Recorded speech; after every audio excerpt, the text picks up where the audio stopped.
আমাদের সঙ্গে এই মুহূর্তে সরাসরি রয়েছেন ব্রিগেডিয়ার দেবাশিস দাস। ব্রিগেডিয়ার দাস, 17ই জুন একেবারে ডোনাল্ড ট্রাম্প এবং মাসুদ পেজেশকিয়ান তারা যুদ্ধবিরতি সমঝোতা সই করলেন এবং তারপর কোথাও গোটা পৃথিবীর মানুষ ভাবতে শুরু করলো এবং কোথাও তার সুফলও আমরা পেতে শুরু করলাম যে যুদ্ধবিরতি হলো, একটা শান্তি। হঠাৎ কি এমন হলো যে বুধবার রাত্রে একটা হুঁশিয়ারি ডোনাল্ড ট্রাম্পের, আর তারপরে ফের আবারও একেবারে উত্তপ্ত হয়ে উঠলো গোটা পশ্চিম এশিয়া?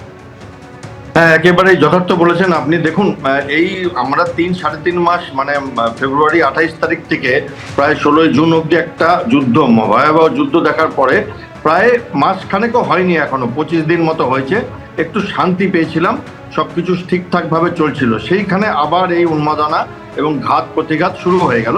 প্রকারান্তরে আবার সিজ ফায়ার যেটা হয়েছিল, যুদ্ধ স্থগিত, সেটা ঘেটে দেওয়া হলো এবং ট্রাম্প কালকে, উনি এখন ন্যাটো সামিটে আছেন, টার্কিতে আঙ্কারাতে আছেন, সেখান থেকে ঘোষণা করলেন যে এই পাগলদের সাথে কোনো সময় নষ্ট করে লাভ নেই, এরকম ভাবে।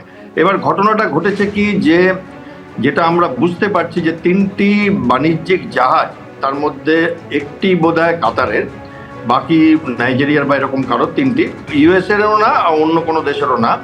এবার সেই জাহাজগুলোর ওপরে ইরান আঘাত আনে, কারণ তারা স্ট্রেট অফ হরমুজের পাশ দিয়ে যাচ্ছিল।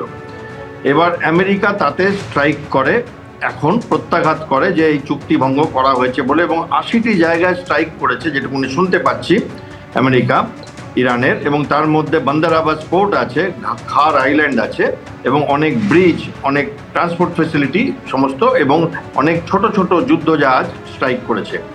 এইবার আসা যাক যে ইরান কি বলছে। ইরান বলছে যে আমরা কোনো রকম চুক্তি ভঙ্গ করিনি, চুক্তি ভঙ্গ ওই দিক থেকে হয়েছে। কিন্তু আসল ব্যাপারটা কি হয়েছে?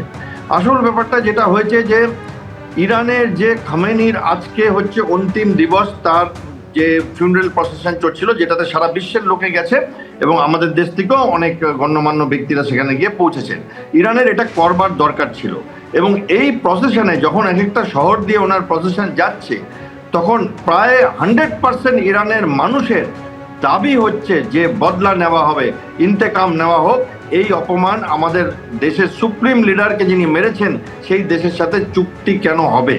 এবং মনে হয় প্রকারান্তরে এটা একটা পলিটিক্যাল মেসেজ। তারা তাদের ফিউনারেলটা শেষ করে নিয়েছেন এবং তারপরে তারা তাদের মতো করছেন।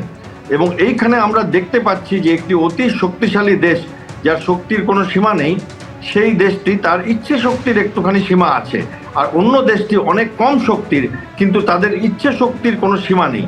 এবং সেইখানে সারা পৃথিবী, বিশেষ করে আমাদের মতো দেশ যারা এই যুদ্ধের সাথে পাশে নেই, তারা ফেসে গেছে। যেমন ধরুন Bharat, Japan, Australia, Malaysia, Philippines, Singapore.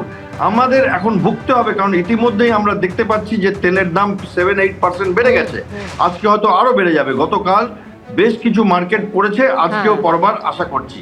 এবং এর কারণ দেখতে হলে ইরানের গোয়ার্তুমি বলা যায়, এবং ইরানের নিউক্লিয়ার পাওয়ার নিয়ে গোয়ার্তুমি, হিজবুল্লাহকে এবং সিরিয়াকে ইসরায়েলের সাথে যুদ্ধ না করতে দেওয়া নিয়ে গোয়ার্তুমি, ইসরায়েলের গোয়ার্তুমি, এবং আমেরিকারও কিছুটা গোয়ার্তুমি।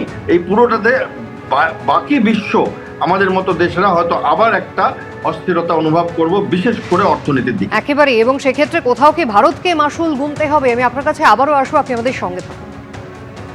এবিপি আনন্দ, এগিয়ে থাকে, এগিয়ে রাখে।